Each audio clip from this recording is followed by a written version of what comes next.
So for this video, home security, mga learnings natin sa Odette tsaka sa Bagyong Tino. Kasi after ng bagyo, mahirap yung tubig.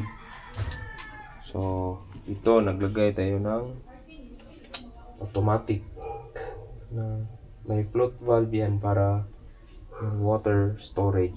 So ito yung water storage ko na nilagay sa baba. So dito sa ground floor.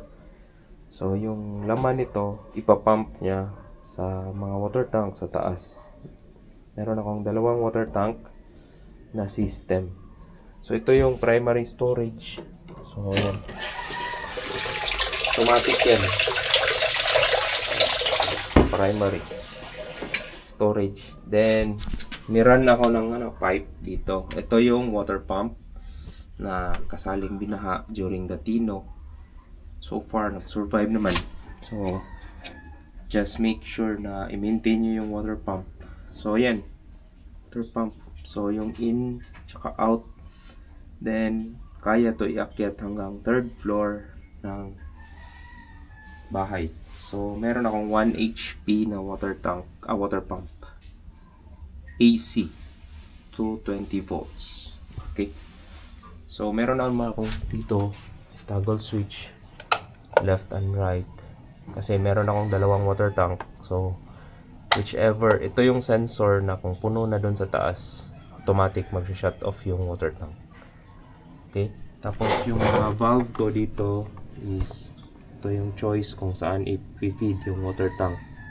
Ito yung up, ito yung kabila. So yan yung mga system ko dito sa bahay.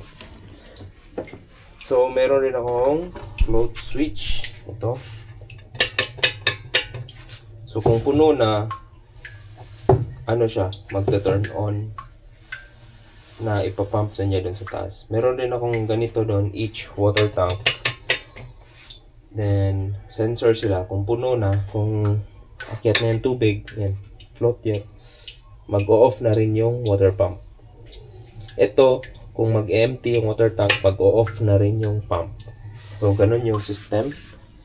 Very simple na switch mechanism para sa water tank. Then, ito float valve. Kung mag-lift na yan, mag-o-off na yung water. So, for example, on natin.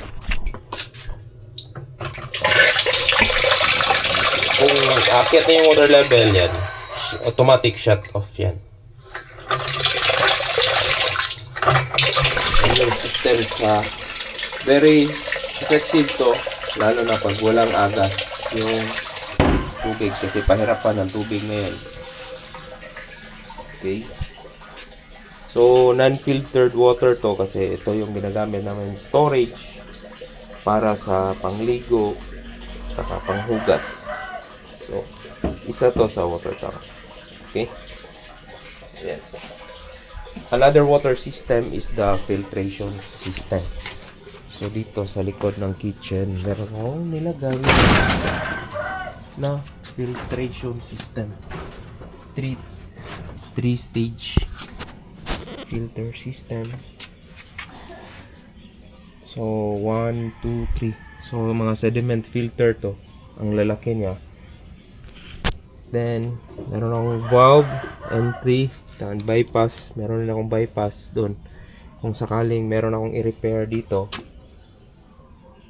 i-on ko lang yung bypass. I-off ko yung shut dito para pwede kong galawin. Simple na system.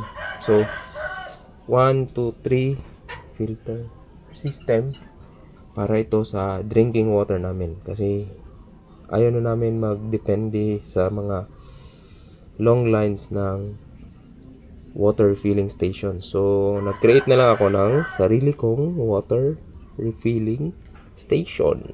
Okay? 1, 2, 3. Ayan yung first stage. Then, dun sa loob, meron akong tatlong stage.